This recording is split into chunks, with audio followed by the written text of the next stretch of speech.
Hola a todos y todas, como siempre, muy felices de tenerlos en este espacio de los miércoles. Hoy, 21 de abril de 2021, tengo a una invitada de lujo que es la doctora Marcela Monti. La he invitado especialmente porque ella ha trabajado bastante este tema. De hecho, su licenciatura, cuando estaba terminando su licenciatura, su trabajo de grado, tuvo que ver con este tema. ¿Por qué no nos hablas un poquito de qué se trata? Para yo empezar a ambientar Hola. sobre qué vamos a hablar. Sí, bueno, primero que todo, hola, muchísimas gracias. Como siempre, es un gusto enorme poder generar estos espacios de intercambio que creo que pueden ser sumamente enriquecedores y para mí son un placer. Bueno, tal como decías, yo soy psicóloga, me especializo en infancia y esto surge ya desde cuando decidí hacer mi trabajo final de la carrera, lo hice en el área de perinatología en una unidad de cuidados intensivos neonatales, así que trabajé con mamás gestantes de riesgo, con los recién nacidos también internados por alto riesgo y con, bueno, las puérperas, o sea, las mamás en ese estadio exactamente posterior al nacimiento de los bebés y bueno, con las mamás y las familias, ¿no? Que estaban allí. Así que bueno, para mí un gusto, esto fue hace muchos años, así que era mucho más novedoso que el día de hoy, pero va a ser un placer compartir estos 20 años de experiencias en este sentido. Sí, además que cuando conversábamos antes me decías que has tenido la oportunidad de seguir a muchos de estos niñitos que tuviste la oportunidad de atender, ¿no? Cuando estaban recién nacidos y que has visto cosas bien interesantes. Pues sí, el tema de hoy es un tema que creo que tiene gran relevancia. Vamos a hablar de la depresión perinatal, de los apegos y otra cosa que es muy importante es que los cuidados o la atención que tenemos que tener las personas alrededor de este conflicto, de este tema tan complejo. Porque muchas veces pensamos que la depresión perinatal es algo muy extraño, es algo muy raro. Y resulta que no es así. Es algo que de alguna manera nos toca. Puede tener un impacto enorme en el desarrollo del niño, como veremos más adelante, en la salud mental de la mamá y en el ambiente de la familia. Esto puede desestructurar muchas familias y puede generar muchos caos. A ver, es importante, por lo tanto, ser conscientes, muy conscientes de las medidas que tenemos que tomar de prevención, de intervención, de vigilancia y de acompañamiento. Entonces, creo que el énfasis vamos a ponerlo en este tema de estar atentos a lo que se va ocurriendo, lo que va pasando con esta mujer durante su proceso de embarazo y durante el posparto, que considero que es algo bien importante. ¿Qué es la depresión perinatal y cómo se define? Es aquella que ocurre durante el embarazo o después del parto y es un motivo de preocupación para todos aquellos que están trabajando pues, el tema de medicina de familia y los ginecobstetras. Se convierte en un problema bastante grande cuando se detecta, ¿verdad?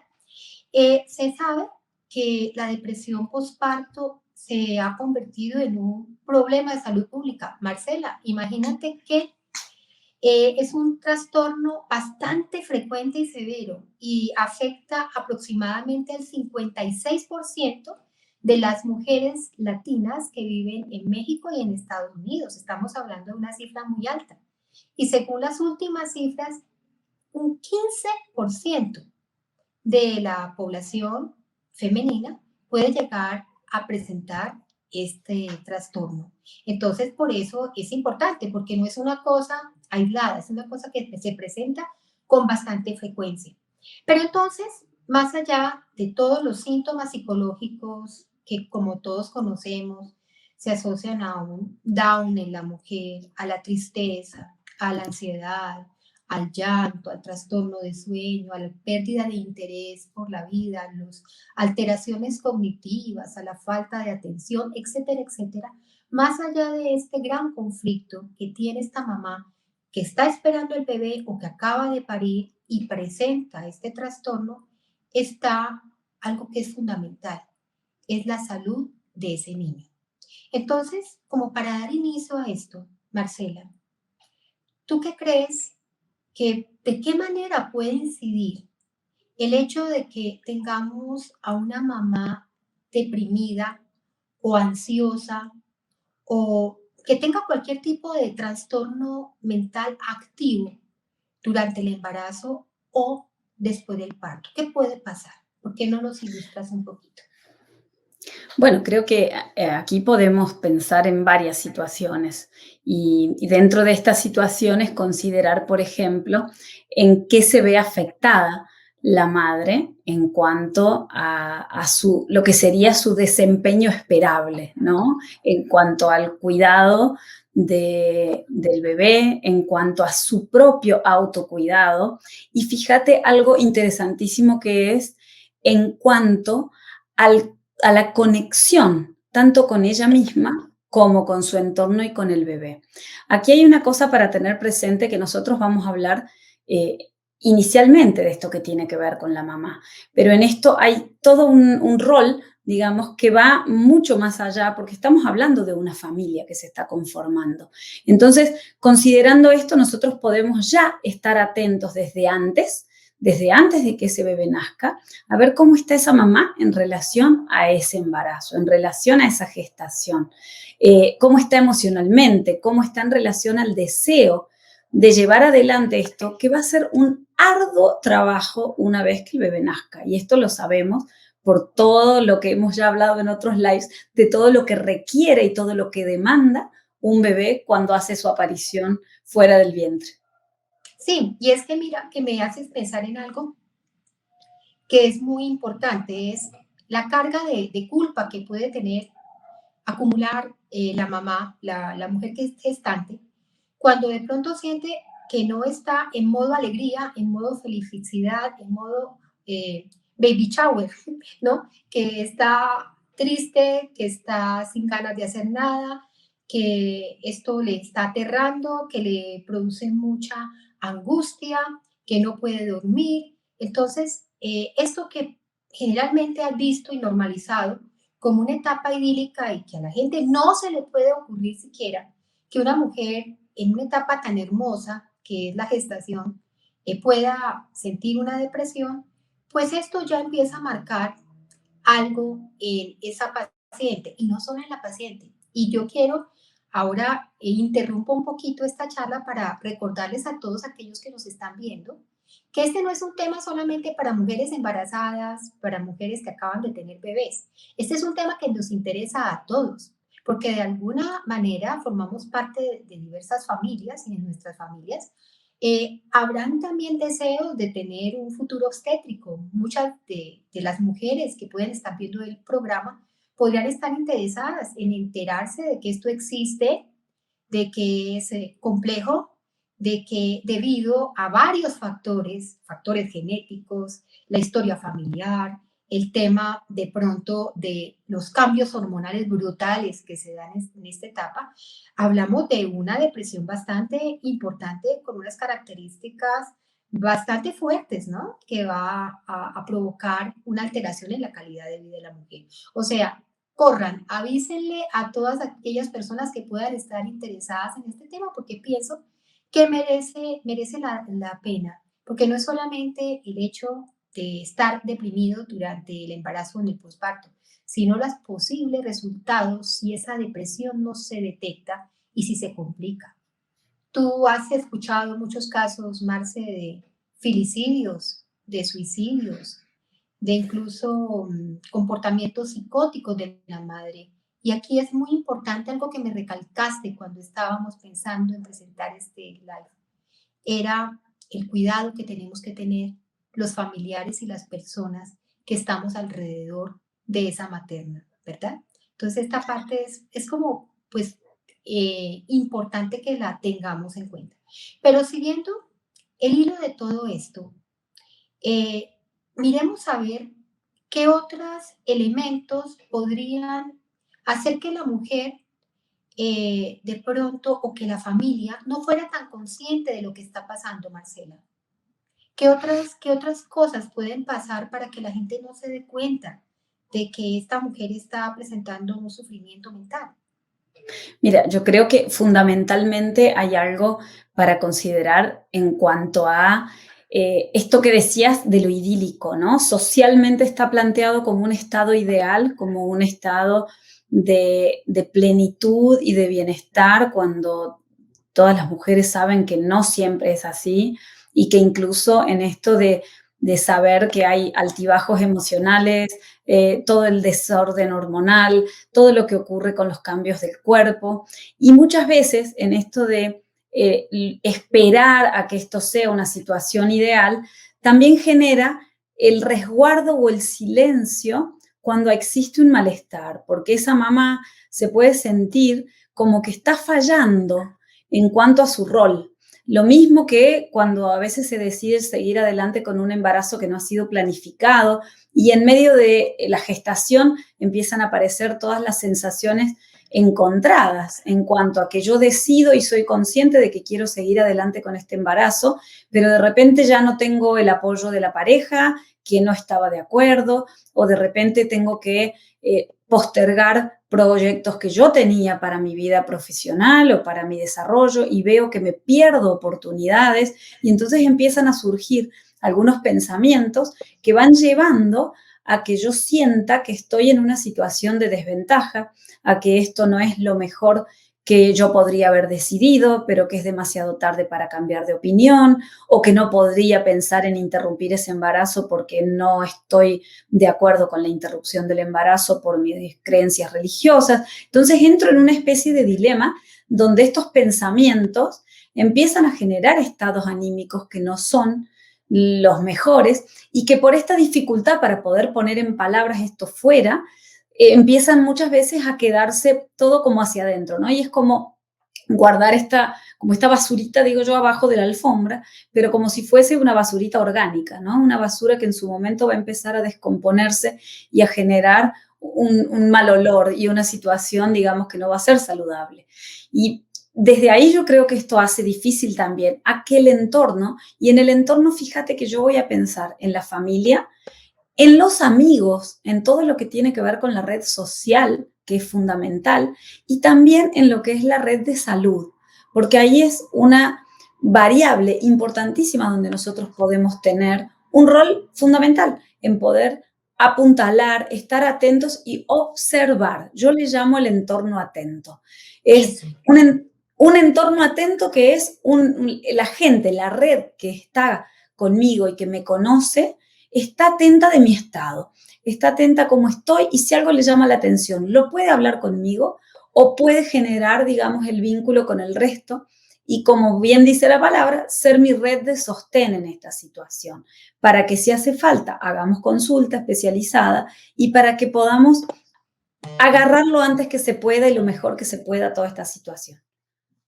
Sí, y mira que el tema del entorno atento me parece muy afortunado, porque precisamente es rodear y generarle seguridad a esta persona y sobre todo quitar el estigma alrededor de, bueno, si me siento mal, no está permitido que lo exprese, ¿no?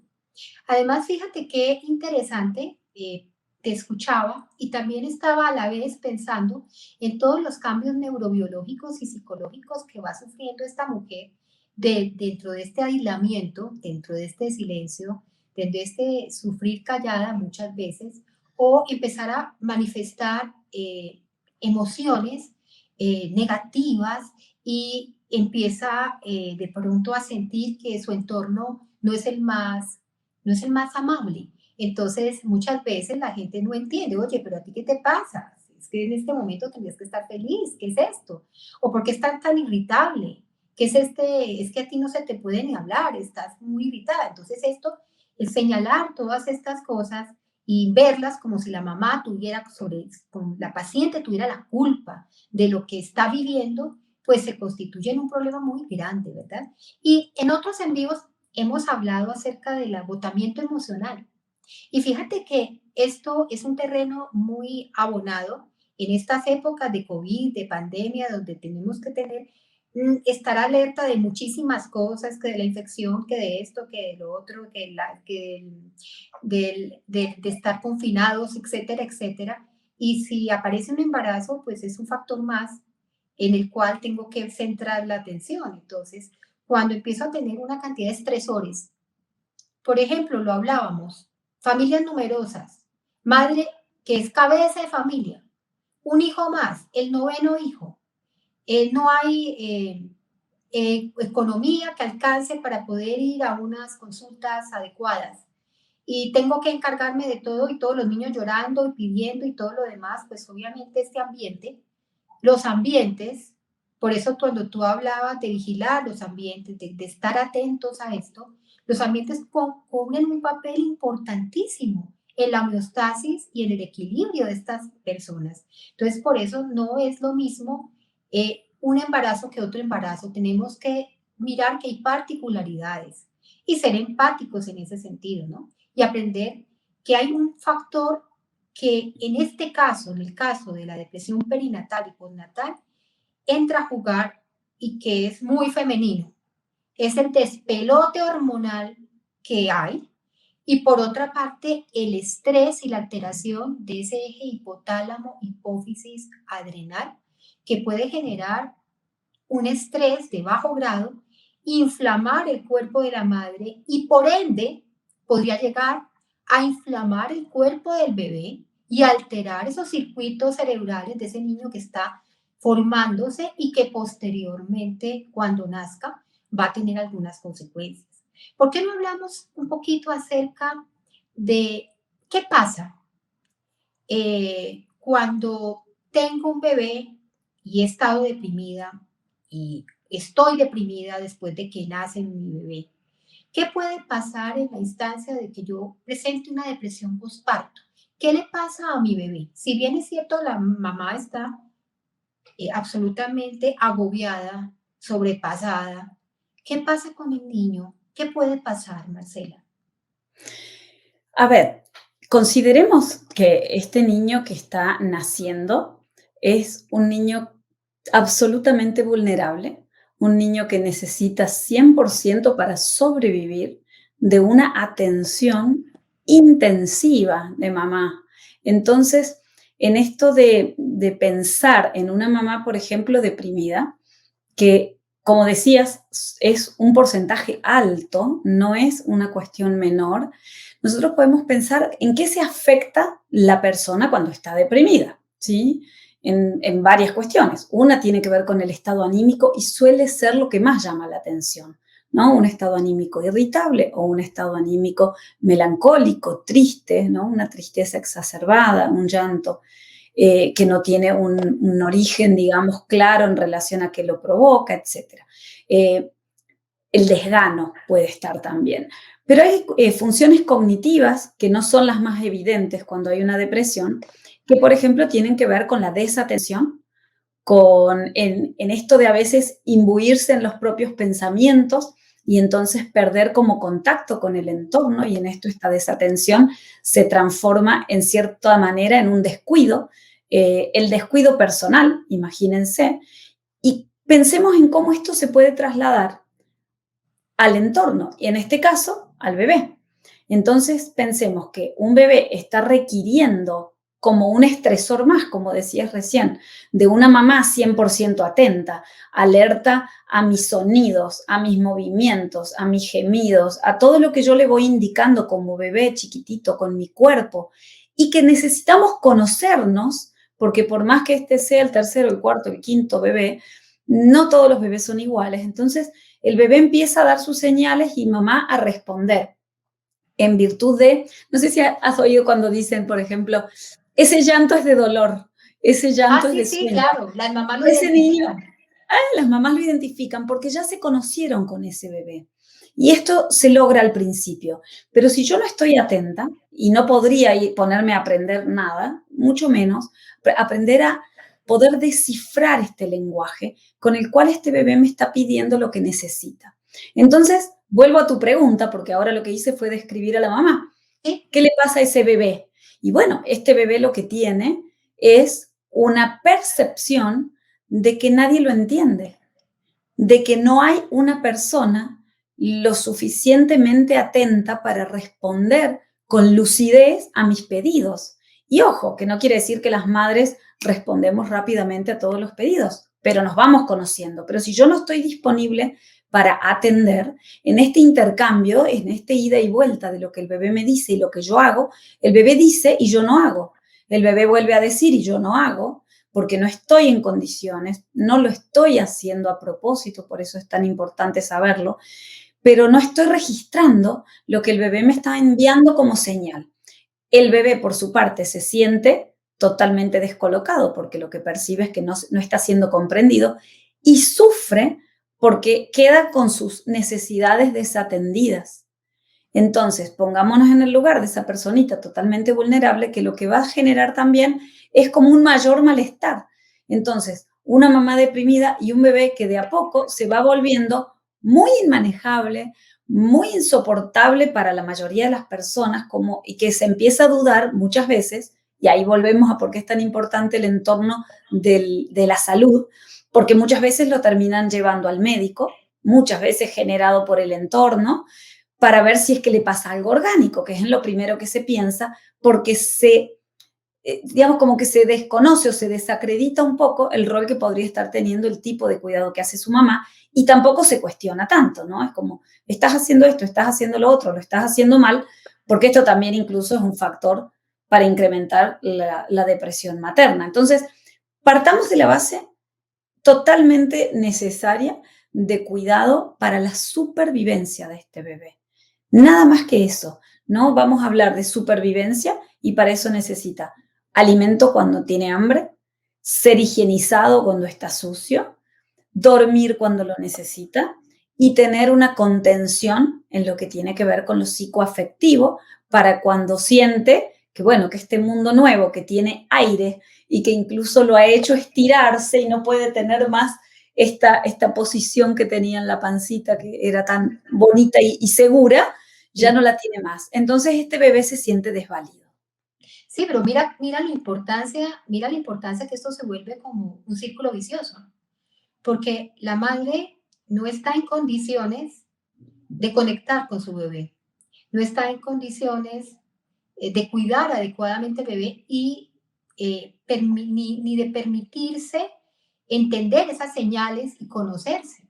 Entonces, ese bebé es un tremendo desconocido que de alguna manera empieza a tener un comportamiento irritable y que es bastante frecuente que esto ocurra.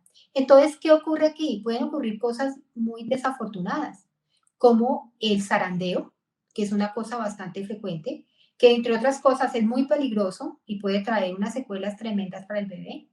El zarandeo, el abandono, la negligencia, el no querer saber nada del bebé. Y esto a su vez va a traer otras consecuencias relacionadas con la relación, con la familia, con la pareja, con la suegra, con la madre. Entonces son una cantidad de situaciones que se van sumando y que van haciendo sentir a esta mujer cada vez peor. Entonces es muy importante eso de la vigilancia del espacio. Y ahora que me decías de que puede empeorar la depresión, obviamente, pero también fíjate que hay muchos estudios que muestran cómo estos antecedentes tempranos de no conectar con el bebé, de incluso muchas mujeres buscan ayuda en alcohol o consumen cigarrillo o tienen conductas de consumir sustancias psicoactivas para tratar de manejar esta situación. Hay algunas mujeres que lo hacen. Esto obviamente va a empeorar toda la situación, esto se va a volver caótico y se sabe que muchos de estos niños podrían ser más vulnerables a la depresión infantil, porque se han hecho estudios a largo plazo que muestran que hijos de madres con una depresión postparto pueden tener una mayor vulnerabilidad a presentar depresión en edades tempranas. Entonces, fíjate de qué manera, y además lo que ya habíamos hablado, ¿no? De los trastornos del desarrollo. ¿Por qué no nos hablas qué son los trastornos de desarrollo y en qué consisten para que la gente que nos escuche, pues más o menos tenga como una idea clara de esto? Mira, todo lo que tiene que ver con estudios de psicología del desarrollo, que enfatiza mucho en lo que se llama el desarrollo temprano. Hablamos de los primeros 2 años de vida como una etapa en la cual tanto el desarrollo físico, que esto se nota en el tamaño que adquiere el niño proporcionalmente, ¿no? Del tamaño que tiene al nacer al tamaño de los 2 años, con una velocidad increíble. Lo mismo ocurre a nivel de su cerebro y todo su desarrollo de sus esquemas, de sus estructuras, perdón, cerebrales.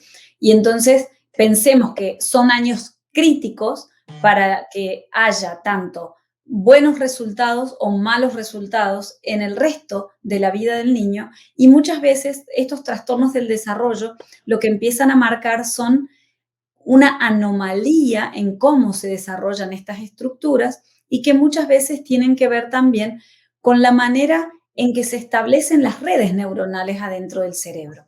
Esto quiere decir que no siempre tiene que ver con la forma, digamos, los órganos o la manera en que están desarrollados, sino con las vías que se van generando. Nosotros sabemos por ahí a grandes rasgos, ¿no? De esto que la neurociencia ha hecho mucha más divulgación este último tiempo, ¿no? Estos últimos años. Nosotros sabemos que las redes neuronales se generan a partir de las conexiones frecuentes de distintas neuronas. Entonces, se le llama como que esto hacen unas conexiones a veces esporádicas, pero cuando estas conexiones se empiezan a hacer más frecuentes, generan algo así como si hiciéramos un surco, ¿no? Que vamos pasando muchas veces caminando por el pasto, y entonces ese surco va quedando cada vez más liberado Lavado. y más amplio y más lavado, y yo puedo ir y volver con tranquilidad. Lo que nosotros a veces llamamos esto, luego se hacen autopistas, ¿no? Es como que ya esto rápidamente y en forma automática se dispara.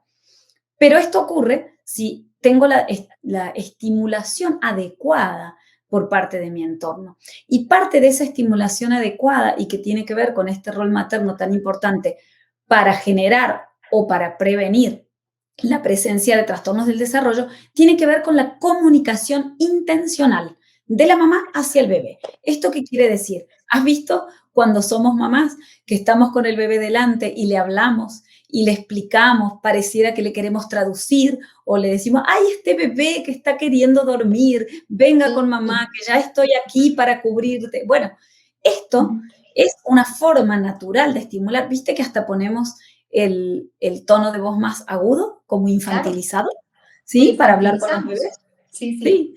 Bueno, y esto tiene que ver, ¿no? Como con una estrategia natural de acercamiento, que si no existe, el bebé se va perdiendo de empezar a armar ese surco, ¿no? De empezar a armar esa vía por la cual luego van a poder generarse otro tipo de desarrollos. Entonces aquí aparecen, sí, digamos, todo esto que tiene que ver con los trastornos del desarrollo de todos los estilos, ¿no? Ahí los podemos enumerar desde los trastornos del espectro autista, que, ojo, no quiere decir que esto los provoca, y esto lo digo No, no, no, no, especialmente por no. autismo, porque hubo una época donde se culpaba tremendamente a las madres por su negligencia y que había sido insuficientemente buena como madre y que por eso el No, niño era autista. Esto sabemos que no es así, pero para digamos nada. que trastornos del desarrollo que pueden ir desde ahí a la discalculia, a la disartria, a cualquier otro tipo, digamos, de desarrollo, las discalculias que tienen que ver con esto.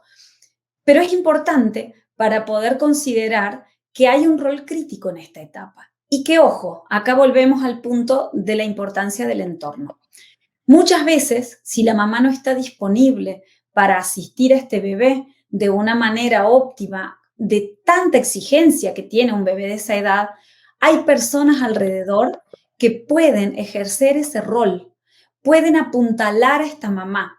¿Y cómo hace una persona externa, diríamos, para decir, no, una madre no se puede suplantar bajo ningún punto de vista? No, a ver, podemos hacerlo, porque lo que hay que tratar de generar son dos cosas. Si se puede, todo el contacto prenatal, y que sirve muchas veces en compartir tiempo con esa mamá y conversar, con lo cual este bebé desde los 4 meses va a reconocer nuestra voz. Y eso ustedes está sumamente estudiado con todo el entorno familiar, que cuando los recién nacidos chiquititos nacen, escuchan una voz conocida y a veces están siendo amamantados y se desconectan y buscan a la persona que habló, porque ya la conocen, porque la reconocen por el oído. Entonces, esa es una buena forma de generar ya un nexo con el bebé para que cuando yo me acerque siendo un externo, pueda apuntalar en los roles que la mamá no está pudiendo ejercer en este caso.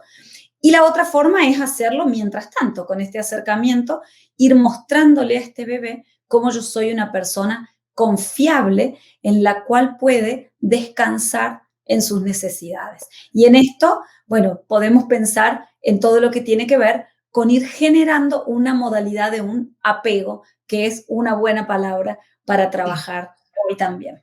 De hecho, de eso tenemos que hablar y ampliamente.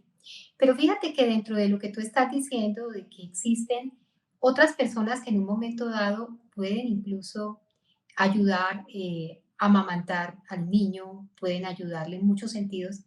Fíjate que hay un punto que yo considero fundamental y es tratar de pronto de propiciar espacios como estos de educación y de comunicación de este tema, porque esto puede serle de gran utilidad, por ejemplo, a un papá que si se entera de que lo que está ocurriendo es que su esposa está pasando por una etapa tan compleja, hay papás que son maravillosos. De hecho, lo he visto con mis pacientes, que ellos cumplen a cabalidad un papel contenedor con ese niño y se encargan totalmente y la madre queda un poco más tranquila para poder recibir sus tratamientos, porque muchas veces hay casos tan complejos donde la señora tiene que ser hospitalizada, ¿no? Por el riesgo que hay de pronto de que desarrolle una depresión psicótica y pierda contacto con la realidad o que haga una depresión muy severa con intentos de suicidio. Entonces, ahí va a ser muy importante la educación. Por eso creo, Marcela, que los espacios de psicoeducación pueden en un momento dado llegar a ser salvadores, porque si yo sé que está ocurriendo esto, pues yo puedo ocuparme y puedo tratar de ayudar a ese niño. Y estamos hablando también de la familia extendida, ¿no? Estamos hablando de la hermana, de la prima, de la tía, o sea, que se pueden involucrar y ya sin el juicio, sin decir, ¿y esta qué le pasó? No, no, no, aquí estamos para ayudarte, para acompañarte. Esto no es culpa tuya y vas a salir adelante. Aquí quisiera tocar lo que finalizabas. Hablabas un poco del tema de los apegos y a mí me parece que este tema es apasionante, muy importante y tiene también que ver, eso del apego tiene que ver con la regulación emocional, tiene que ver con el desarrollo posterior de cogniciones, de pensamientos, de estilos de afrontamiento que va a tener ese muchachito o esa muchachita y también va a tener que ver como con el nivel de seguridad o inseguridad que él perciba y el riesgo, ojo, a la vulnerabilidad o el daño. Porque, como tú nos explicarás más adelante, esto se asocia a que vaya a desarrollar una resiliencia, que de eso hemos hablado en otras oportunidades, que desarrolles más grande una personalidad resistente, que sería muy interesante, o que seas una persona vulnerable al daño. Hablemos entonces de nuestros famosos amigos los apegos.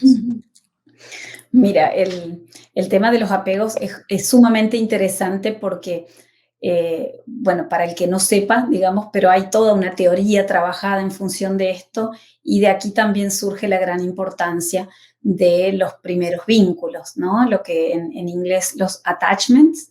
Y esto, un colega tuyo, psiquiatra, John Bowlby, que fue Sí, quien trabajó con esto mucho, por si lo quieren, digamos, revisar, pero él hizo mucho, se enfocó mucho en el trabajo, no solo de ver qué pasaba en el tipo de vínculo temprano, que bueno, el apego es esto, ¿no?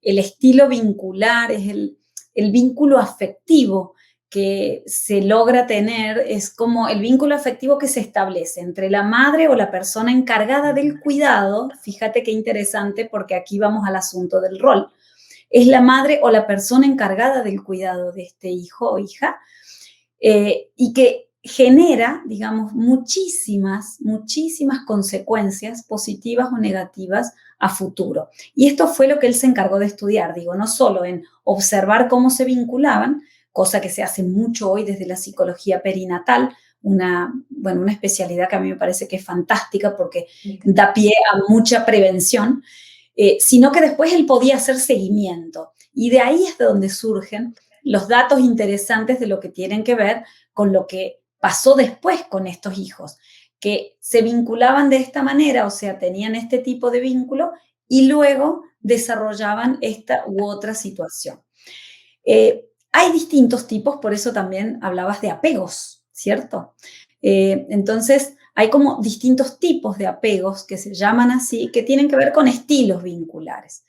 Yo los voy a nombrar rápidamente porque si no se puede tornar no solo aburridísimo, sino también muy extenso, pero vamos a pensar en el apego seguro, que sería lo que le llamaríamos un apego óptimo, que ¿qué tiene que ver? Es un estilo vincular en el cual el bebé está tranquilo en cuanto a la estabilidad de las respuestas de la persona que lo cuida, o sea que responde casi siempre en el mismo sentido, entonces el bebé se siente comprendido, ¿sí? Y también está como seguro de la incondicionalidad de esa persona. O sea, yo lloro y ella aparece. Yo me incomodo y ella aparece. O sea, está como esta tranquilidad de que hay alguien atento a sus necesidades y que es lo que el bebé requiere en ese momento, porque acordémonos que en la panza, en el vientre, el bebé no tenía necesidades. El bebé tenía todo cubierto. Entonces, esta es la novedad de salir al aire, ¿no? Y a hacer el show en el planeta de repente. O sea, Después, perdóname, que tendría sí, que ver entonces con la reciprocidad.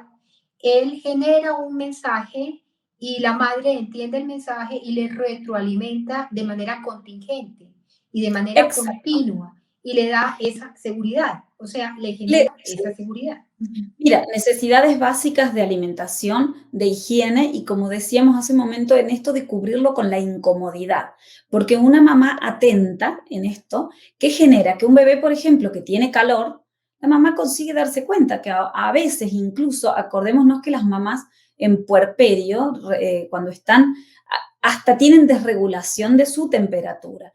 Entonces, a veces como que podemos estar nosotras vestidas de una manera y nuestros bebés de otra porque no es, y yo me tengo que dar cuenta, tengo que lograr estar atenta a quitarle una prenda o a colocarle otra prenda si yo percibo eso, ¿sí? Entonces es un bebé que cuando crece, ¿qué es lo que se percibe?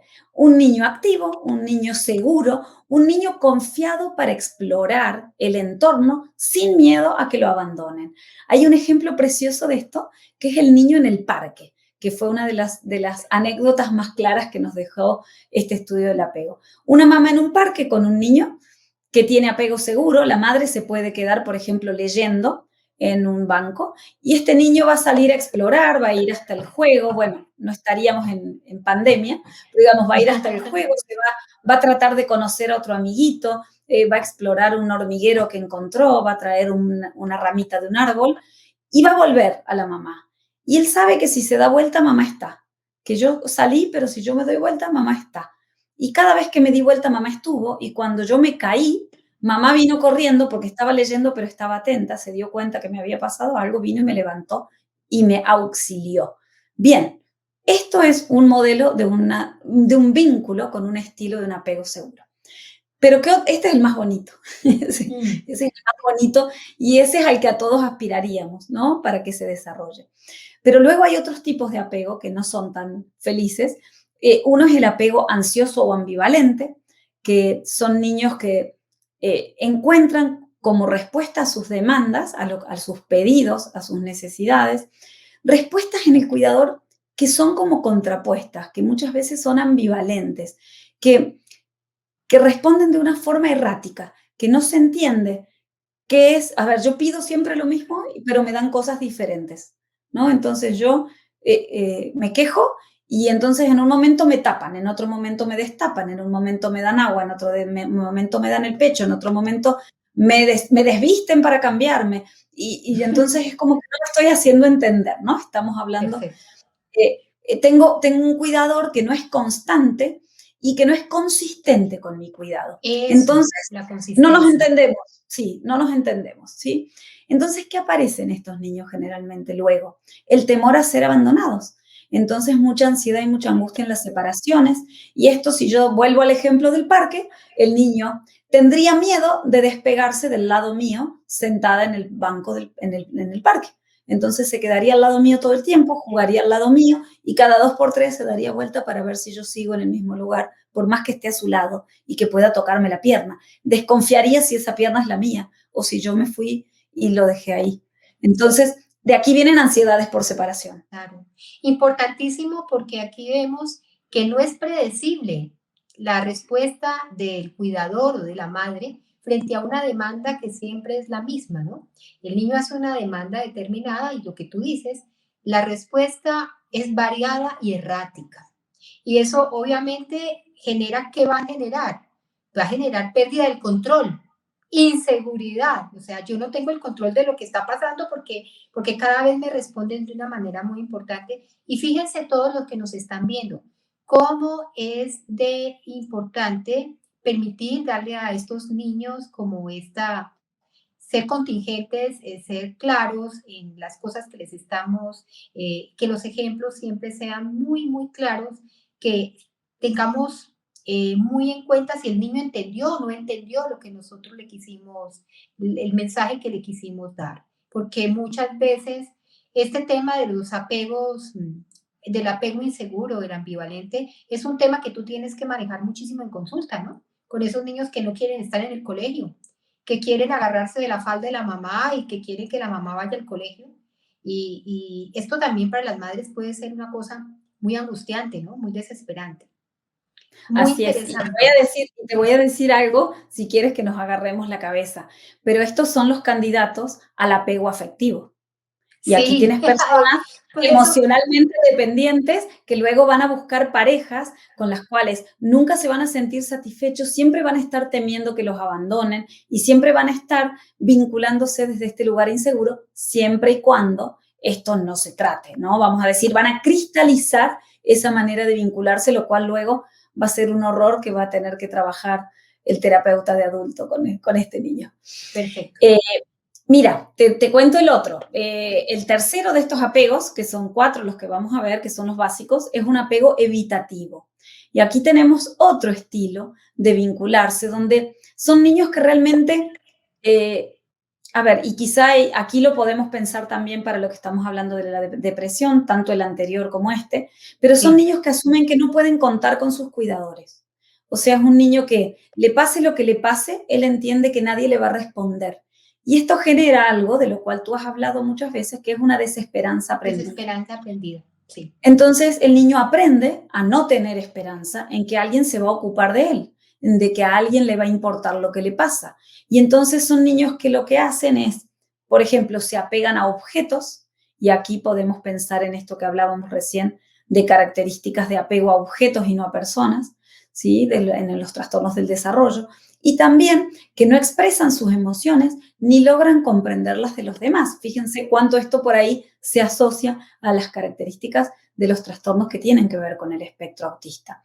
Y la Entonces, alexitimia, ¿no? En algunos casos. exactamente, son personas que son como, se aíslan bastante, son autosuficientes, no hacen contacto con las emociones que tienen y por ende tampoco pueden descifrarlas del otro que tienen enfrente. Entonces, ¿qué pasa?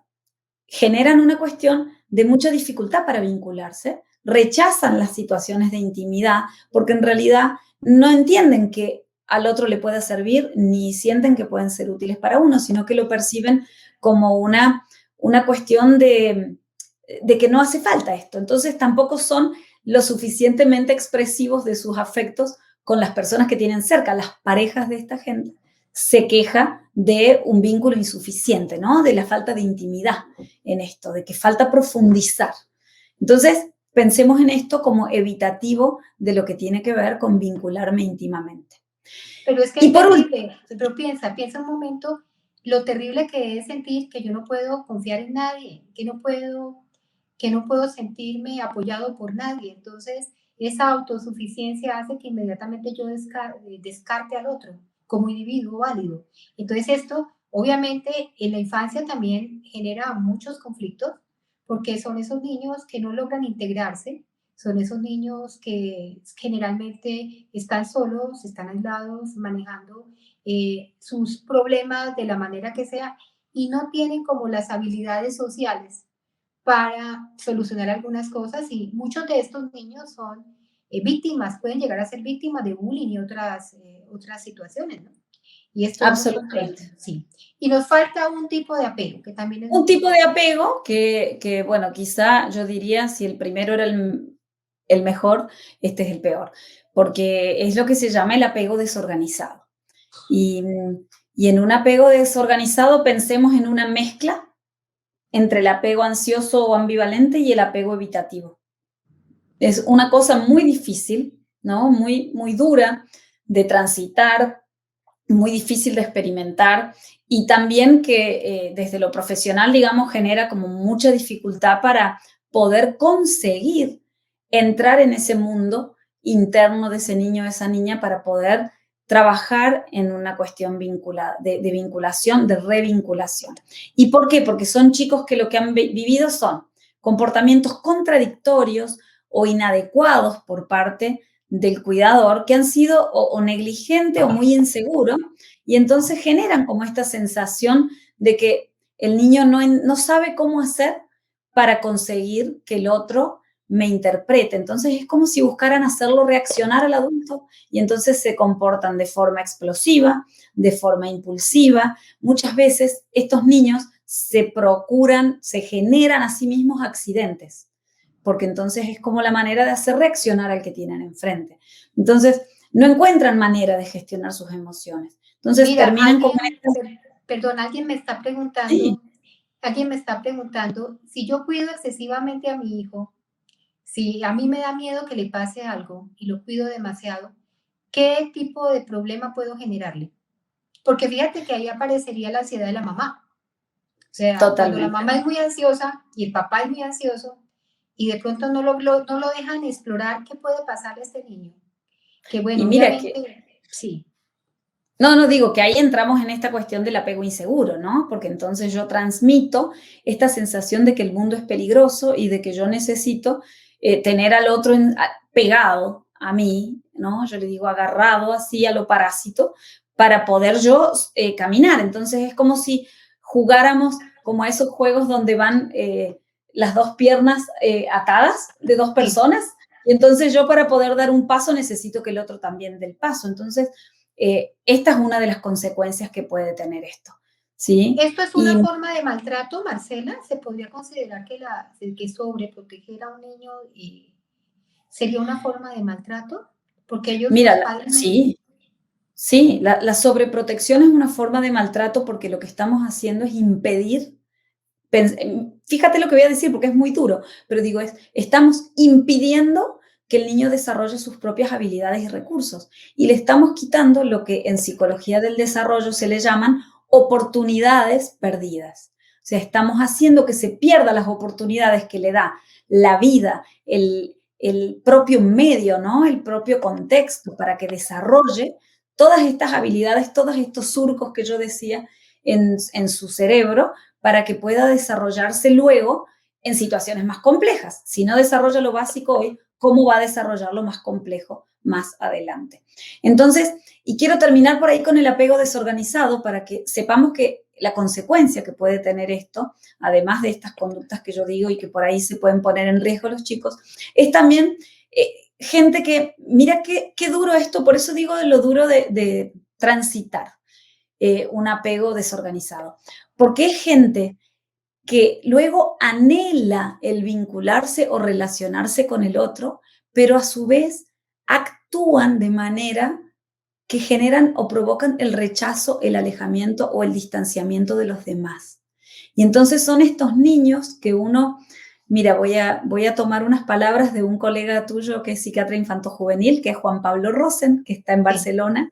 Y Juan Pablo, en un paciente que atendíamos juntos que tenía un tipo de apego de este tipo, él me decía una vez, parece ese gatito que porque lo está por comer un perro, tú lo vas a agarrar y cuando lo coges al gatito, Te el muerde. gatito te rajuña a ti y te lastima porque está en esa situación.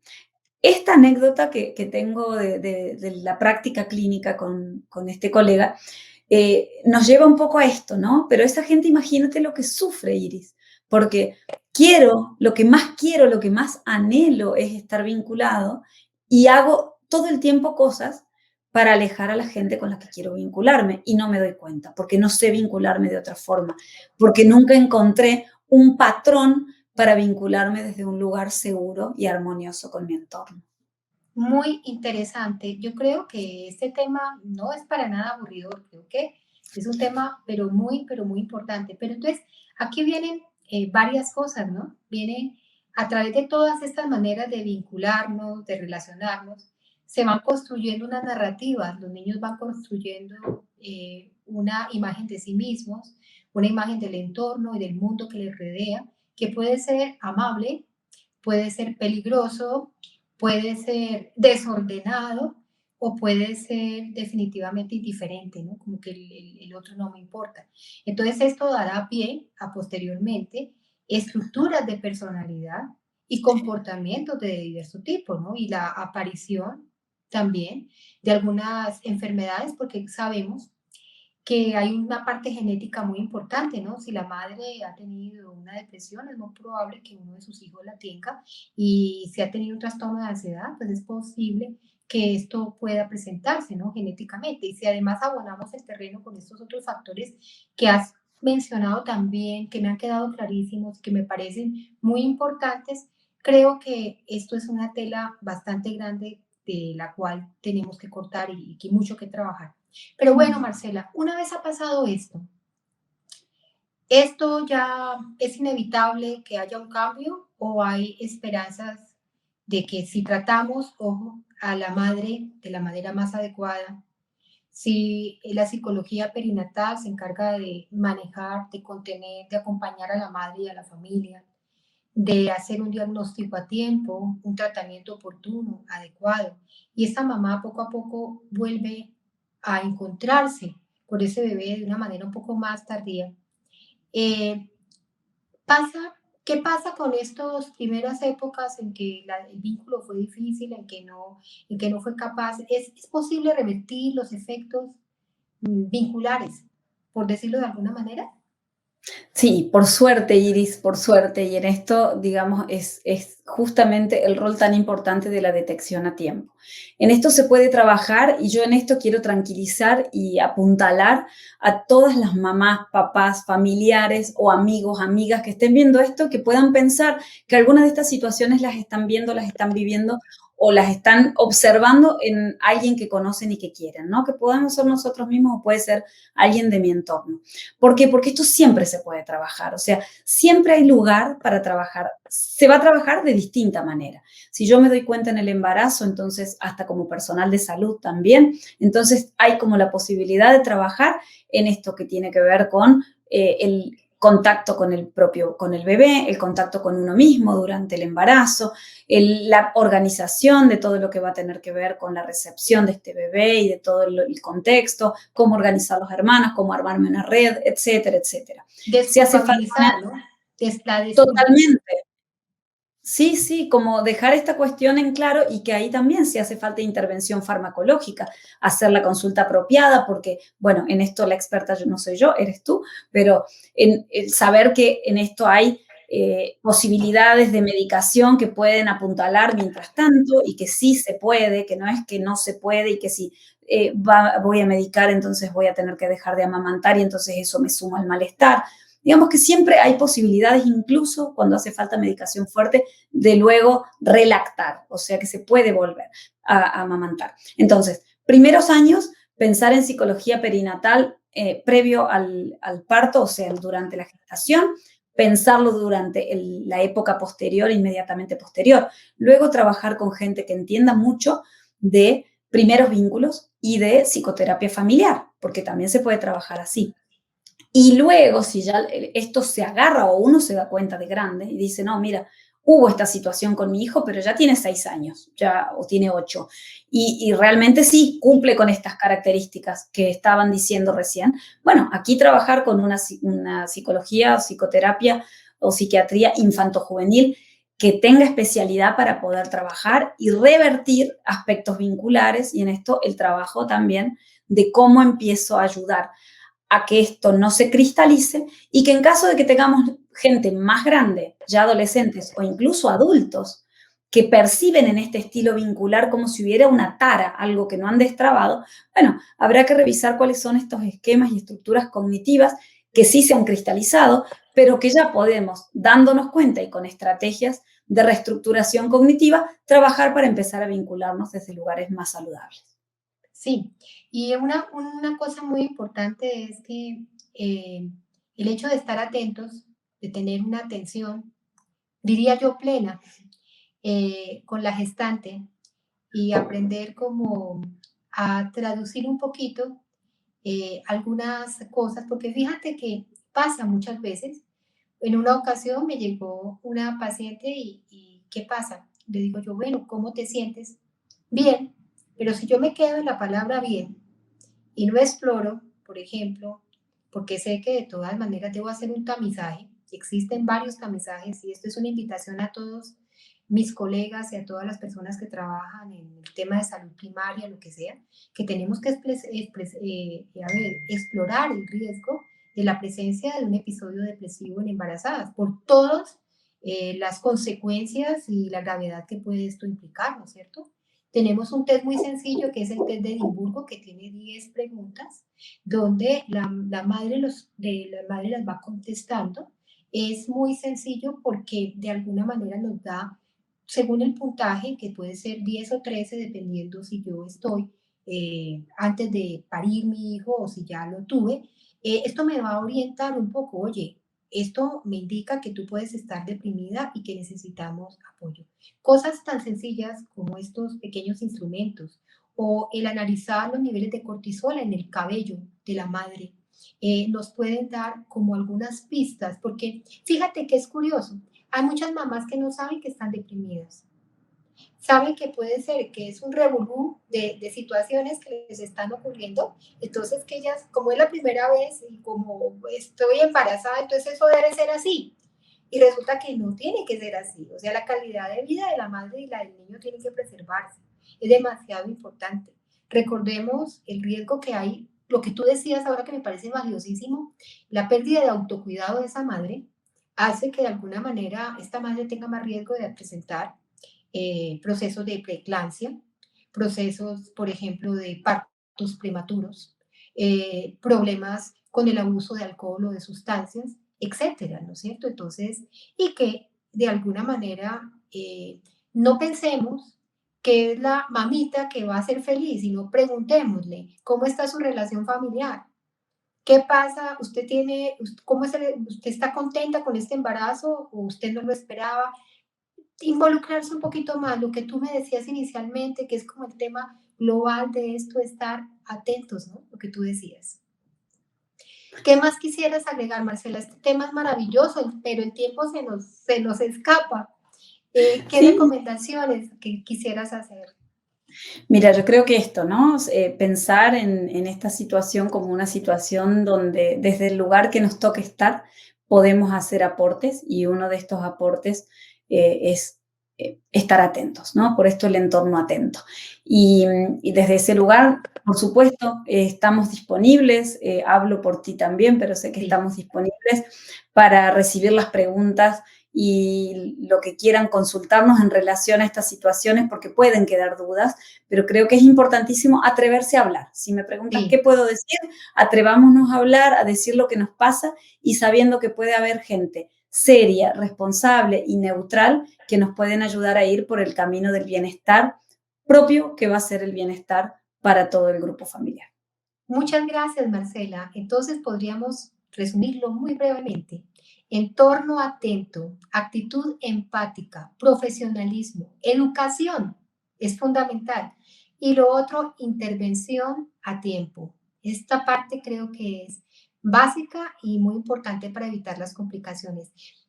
Mil gracias por estar conmigo en este espacio. Quedé absolutamente feliz. Creo que hemos desarrollado un tema que a las dos nos apasiona y bueno, espero que nos veamos muy pronto en torno a otro tema de salud mental y salud infantil. Muchas gracias, Marcela. Bueno, Gracias gracias a todos por a estar con todos nosotros. por estar ahí. Chao, Chao, chao, gracias.